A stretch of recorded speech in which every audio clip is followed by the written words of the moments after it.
যদি আমি মইরা যাই তাহলে তো আমার লাস্টে এখানে আসবে এই কয়েকজনকে মাইক মাইরাম বলছি লোকজন নিয়ে মাটি ছালি দেয়, শেষ, আমার ইতিহাস শেষ হয়ে যাবে। কিন্তু আমি চাই আমি মরে যাওয়ার পরে প্রত্যেকটা ঘর থেকে মানুষ মন থেকে আফসোস করুক, মন থেকে কষ্ট পাক। যেটা ছেলে ছিল এলাকার জন্য করছে, ওরা জমিদারের ফুলাপান ছিল না, কিন্তু গরিবের সন্তান এলাকার জন্য যা করছে এটা ইতিহাস। আমি সেই একটা ইতিহাসের সাক্ষী হতে চাইতেছি। আমি চাইতেছি যেন প্রত্যেকটা গরিবের সন্তান আগামীতে নেতৃত্ব দিবে এই সম্ভাবনা তৈরি হোক। আগামী যেন আপনার ছেলেও বলতে পারে যে স্বাধীন ভাই এত কষ্ট করে কাউন্সিলর হইতে পারছে, তাহলে আমরাও বোধহয় হইতে পারবো। তাহলে প্রত্যেকটা ছেলের মনে একটা স্বপ্ন ঢুকে যাবে, ঢুকবে না? আর এই স্বপ্নটা সফল সম্ভাবনা করার সুযোগ কিন্তু আপনাদের হাতে। আমি চাই আপনারা যদি ওইভাবে আমাকে সহযোগিতা করেন, বিশ্বাস রাখেন, আপনারা মনে মনে যেরকম ওয়ার্ড কল্পনা করেন ওই রকম একটা ওয়ার্ড হবে। আমি যা কিছু করব জনগণকে নিয়ে, জনগণের বাইরে আমার কোনো চিন্তা নাই, আর জনগণের বাইরে আমার কোনো শক্তিও নাই। জনগণই আমার মূল শক্তি, তাই না? আমি এই শক্তিটাকে চাইতেছি আমার সাথে কাজ করার জন্য। আপনারা কি আমার সাথে একমত? আমি তো সব করতে পারবো না, কিন্তু একটা মানে ওয়ার্ড থেকে যা হওয়া দরকার তার থেকে 1% হলেও বেশি করার চেষ্টা করব।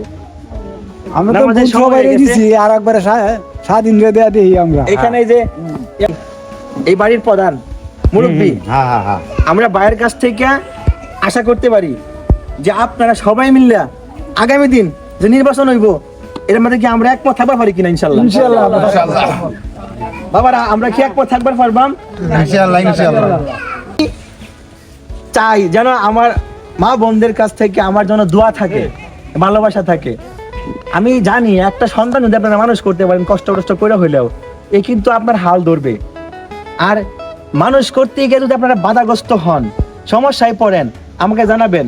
আমি একবেলা কম খাই হলেও আপনার সন্তানের পরীক্ষা ফি দেওয়ার জন্য প্রস্তুতি রাখছি। আমি প্রস্তুত ইনশাআল্লাহ যে আমার একবেলা কম খাইলে আমি মরতাম না, কিন্তু আমি যদি একবেলা কম খাই এই সন্তানের 1 মাসের ফি দিতে পারি, তাহলে ও বড় হইলে এই ছেলেটা একদিন অনেককে খাওয়ানোর সম্ভাবনা থাকতে পারে, রিজিকের উসিলা হইতে পারে। আমরা ওইভাবে কাজ করি। আমার কথা হচ্ছে আমি ওই যে মইরা গেলে যেন মানুষ বলে যে একটা ছেলে মারা গেছে, এই ছেলেটা এলাকার ছিল, এটা চরাঞ্চলের ছেলে ছিল, এটা চরকে নিয়ে ভাবতো। এটা প্রত্যেকটা মানুষের হৃদয়ে কম্পন সৃষ্টি করে, যেটা ইতিহাস তৈরি হওয়া যায়। আমরা কি এটা চাই না? আমরা সবাই মরে যাই, কিন্তু মরার আগে আমি কি করতে পারলাম এটাই মূল উদ্দেশ্য হওয়া উচিত প্রত্যেকটা নাগরিকের। ওইটাই থাক। আমি ছোট মানুষ, অনেক কথা বলেছি, কথায় ভুল ভ্রান্তি হলে আমাকে ক্ষমা করবেন, কারণ সবাই চেষ্টা করবা। তোমার ভোটটা তো দিবা, আরেকজন চেষ্টা করো যে ভোটটা দেওয়া। এই চেষ্টাটাও করবা। আমরা তো ভোট অনেকই দিছি, দেয়া তো দেখছি, কিছুই পাইছি না। স্বাধীন বাইরে দেখলাম কি পাইছি না।